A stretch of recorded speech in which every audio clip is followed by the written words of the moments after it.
நம்ம வீட்டில் ஒரு ஃபேன் ரொம்ப நாளாக ஓடாமல் கிடந்துச்சு. அதை கழட்டி பார்த்ததில் கெப்பாசிட்டர் போயிட்டுன்னு சொன்னாங்க. ஸோ இதுதான் நான் ஸ்டார்டிங்கில் போட்ட கெப்பாசிட்டரு. இந்த ஃபேனுக்கு இந்த கெப்பாசிட்டர் ஸ்டார்டிங்கில் போடும்போது கொஞ்சம் வெயிட்டாக இருந்துச்சு. ஆனால் இப்போ பார்த்தீங்கன்னா இது வந்து ரிப்பேர் ஆகிடுச்சு போல். கெப்பாசிட்டர் ஒர்க் ஆக மாட்டேங்குது.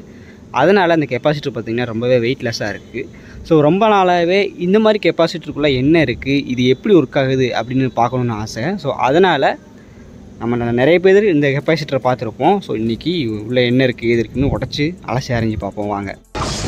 இன்னைக்கு முடிவு பண்றேன்டா, இந்த கைப்புள்ளையா அந்த கட்ட துறையான்னு எல்லா வண்டிய இந்த கெப்பாசிட்டருக்குள்ளே என்ன இருக்குது அப்படின்னு அலசி அரைஞ்சி பார்க்குறதுக்கு முன்னாடி இதை எதுக்கு யூஸ் பண்ணுறாங்க, எப்படி ஒர்க் ஆகுது அப்படின்னு ஃபஸ்ட்டு தெரிஞ்சுப்போம். இப்போ நீங்கள் பஸ்ஸில் போய்கிட்டு இருக்கீங்க, திடீர்னு டிரைவர் சடன் பிரேக் போட்டால் எப்படி உள்ளே இருக்கவங்களுக்கு டேமேஜ் ஆகும். அதே போல் தான் ஒரு எலக்ட்ரானிக் டிவைஸ் வந்து கரண்ட்டில் ஒர்க் ஆகிட்டு இருக்கும்போது நீங்கள் திடீர்னு கரண்ட்டை பிடுங்கி விட்டீங்கன்னா அந்த டிவைஸ்குள்ளே இருக்க பார்ட்ஸ்லாம் அஃபெக்ட் ஆகும். ஸோ இந்த மாதிரி திடீர்னு கரண்ட் கட் ஆகும்போதோ இல்லை கரண்ட் வந்து கம்மியாகவோ அதிகமாகவோ மாற்றி வரும்போதோ டிவைஸ்குள்ளே இருக்க பார்ட்ஸ்லாம் அஃபெக்ட் ஆகக்கூடாது அப்படிங்கிறத தான் இந்த கெப்பாசிட்டர் கண்டுபிடிச்சி. ஒரு டிவைஸும் கரண்ட்டில் ஒர்க் ஆகிட்டு இருக்கும்போது அதுக்குள்ள இருக்க கெப்பாசிட்டர் பார்த்தீங்கன்னா ஆட்டோமேட்டிக்காக சார்ஜ் ஆகிக்கும். அதுக்கப்புறம் திடீர்னு கரண்ட் போச்சு அப்படின்னா இந்த கெப்பாசிட்டர் வந்து அதுக்குள்ள இருக்க சார்ஜை அந்த டிவைஸோட மற்ற பார்ட்ஸுக்கு வந்து அனுப்பி வைக்கும். இது மூலமாக சடனாக அந்த பார்ட்ஸ் எல்லாம் ஆஃப் ஆகாமல் அந்த கெப்பாசிட்டரோட சார்ஜெலாம் யூஸ் பண்ணி மெல்லமாக பவர் குறைஞ்சி அதுக்கப்புறம் அந்த டிவைஸ் ஆஃப் ஆகும். இந்த மாதிரி ஆஃப் ஆகிறதால உள்ளுக்குள்ள இருக்க அந்த பார்ட்ஸ் எல்லாம் பார்த்தீங்கன்னா சீக்கிரம் டேமேஜ் ஆகாது, சேஃபாக இருக்கும். இன்னும் கொஞ்சம் தெளிவாக சொல்லணும்னா, இப்போ வீட்டில் தண்ணி டேங்க் இருக்குது, நம்ம பைப்பில் குளிச்சுட்டு இருக்கோம்.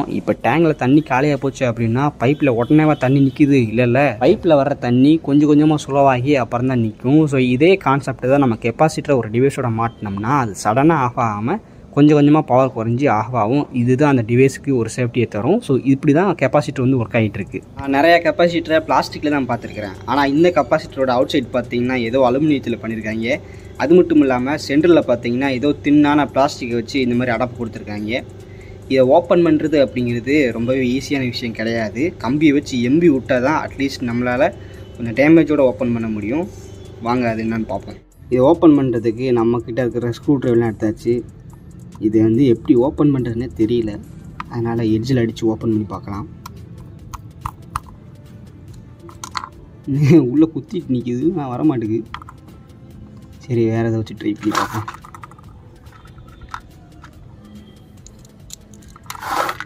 பிளாஸ்டிக்காக இருந்துச்சுன்னா நம்ம நேரம் அப்படியே உடச்சி எடுத்துடலாம். ஆனால் இது பார்த்திங்கன்னா நம்ம கையை கிழிச்சிடும் போலையே, அந்தளவுக்கு இருக்குது. எப்படி எடுக்குதுன்னு இல்லையே. காலையில என்ன விளையாட்டு காட்டுறாங்க, எப்படி எல்லாம் சோதிக்கிறாங்க, பொழுது விடிய விட மாட்டேங்கிறாங்களே. கஷ்டப்பட்டு இதை கலட்ட ட்ரை பண்ணோம், பட் நம்மளால் முடியல. அதனால் இப்போ என்ன பண்ண போகிறோன்னா செங்காமட்டியை வச்சு அடித்து உடைக்க போகிறோம்.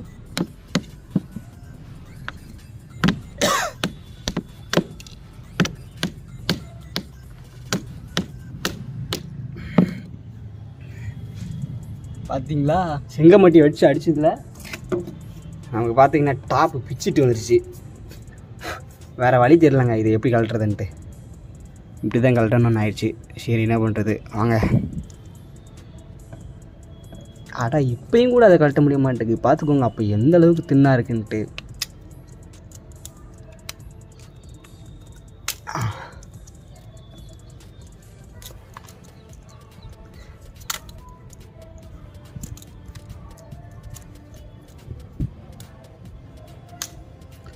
உள்ளே பார்த்தீங்கன்னா நமக்கு இன்னொரு லேயர் கொடுத்துருக்காங்க. வாவ், இன்னும் உள்ளே அந்த தண்ணியெல்லாம் வருது. ஐயோ, பார்த்ததில் இந்த மாதிரி ஒரு மூடியில் வந்து பார்த்திங்கன்னா ஜெல்லு மாதிரி வருது. உள்ளேயும் பார்த்திங்கன்னா நான் கூட அந்த பழைய கெப்பாசிட்டிலலாம் அந்த உருண்டையாக இருக்கும், அது இருக்குன்னு பார்த்தா அதுவும் இல்லை, சும்மா இதே கொடுத்து வச்சுருக்காங்க. இதோ கல் மாதிரி கொடுத்து வச்சுருக்காங்க, என்னன்னு தெரியலையே. நீங்கள் எழுப்போம் வெளியே.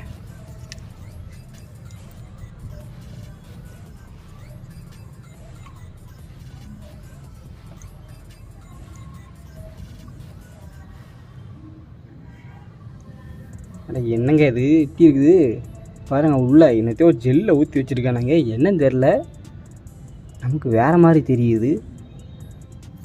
என்னங்க இப்படி இருக்குது கெப்பாசிட்டர், ஒரு வேளை டேமேஜ் ஆச்சு அந்த மாதிரி தான் இருக்குமா என்ன? பாருங்கள். ஐய அடப்பாவீங்களா, என்னடா இது? ஆக மொத்தத்தில் ஒரு கெப்பாசிட்டர் இப்படி தான் இருக்கும். இது உள்ள பார்த்தீங்கன்னா இதை ஜெல்லை மாதிரி ஊற்றி வச்சுருக்காங்க. இப்போ லேட்டஸ்ட் டெக்னாலஜி என்னன்னு தெரில.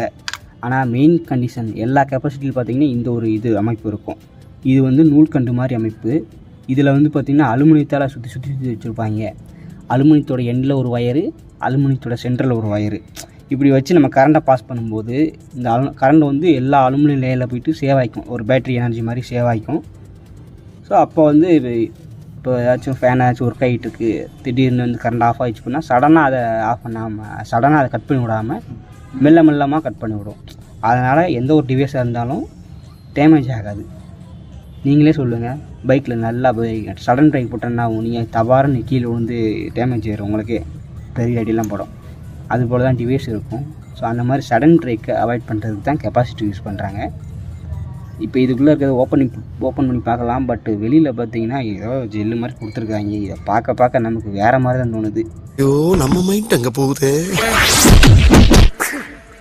இப்போ பார்த்தீங்கன்னா நம்ம மேலே இருக்கிற அந்த லிக்விடெல்லாம் ரிமூவ் பண்ணியாச்சு. ஸோ இப்போ வந்து அந்த அலுமினியம் லேயரை வந்து அப்படியே பிரித்து எடுக்க போகிறோம். சின்ன வயசுலலாம் நான் இந்த கெப்பாசிட்டர் அடித்து உடச்சி எடுத்து அதுக்குள்ளே இருக்க லேயரை இப்படி பிரித்து விளாடுவோம். செம்ம ஜாலியாக இருக்கும். பார்த்திங்களா, அப்படி தான் இருக்கும். இது நூற்கண்டு மாதிரி எடுக்க வந்துக்கிட்டே இருக்கும். நாங்கள் மொத்தமாக இன்றைக்கி எடுத்து பார்ப்போம் எவ்வளோ லென்த்துக்கு வருதுன்ட்டு. ஃபஸ்ட்டு மேலே கண்ணாடி லேயர் கொடுத்துருப்பாங்க. அதை கொஞ்சம் பிரித்ததுக்கப்புறம் தான் நமக்கு வந்து அந்த அலுமினியம் லேயர் வரும். இது பிரிக்கும்போது ஒரு விஷயம் என்னென்னா, இந்த இடத்துல வந்து பிடிக்கும் அப்படியே ஒரு மாதிரி. அதனால் அப்பப்போ இது வந்து எடுத்து விடணும்.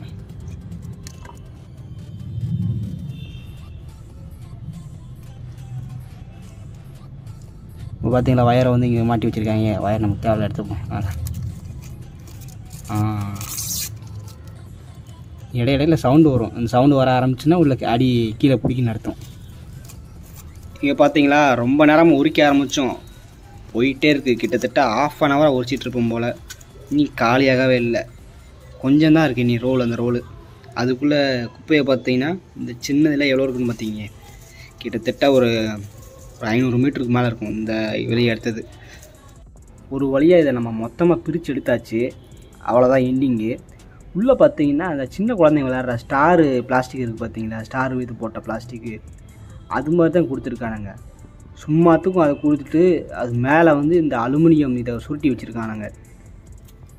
இதெல்லாம் மேட்ரு கிடையாது. இந்த பிளாஸ்டிக்கெலாம் மேட்ரே கிடையாது. எது மேட்ருனா இதுதான் மேட்ரு. ஸோ இதுதான் நமக்கு வந்து பவரை சேவ் பண்ணி வைக்கிது. இது அலுமினியம்னு சொல்லுவாங்க. உள்ளே வந்து நம்ம திறந்து பார்த்தோம்னா வருதா என்னன்னு தெரியலையே. இருங்க, தாளை நம்ம எக்ஸ்ப்ளோர் பண்ணலாம். 2 லேயர் கொடுத்துருக்காங்க. இது ஒரு லேயரு, இது ஒரு லேயரு. ஒரு இதுலேயே 2 லேயரு.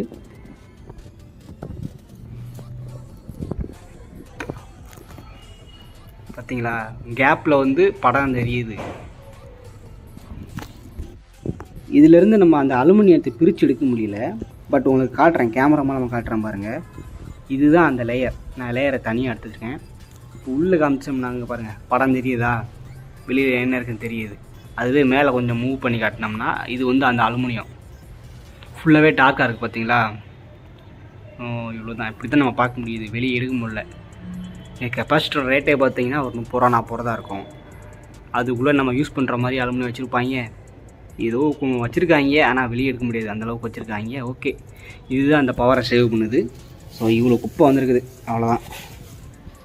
இவ்வளோ குப்பை ஒரு சின்ன கெப்பாசிட்டருக்குள்ளே இவ்வளோ இருக்குது. அவ்வளோதான் வீடியோ. தேங்க்ஸ் ஃபார் வாட்சிங். ஒரு சின்ன ரிக்வெஸ்ட், நம்மளோட வீடியோஸை பார்த்தீங்கன்னா 99% வந்து சப்ஸ்கிரைப் பண்ணாதவங்க தான் பார்த்துட்ருக்கீங்க. இதை பார்க்கும்போது லைட்டாக மனசு கஷ்டமாக இருக்குது. ஸோ நம்ம வீடியோ பார்க்குறவங்க அப்படியே சப்ஸ்கிரைப் பண்ணி விட்டால் கொஞ்சம் புண்ணியமாக போகும்.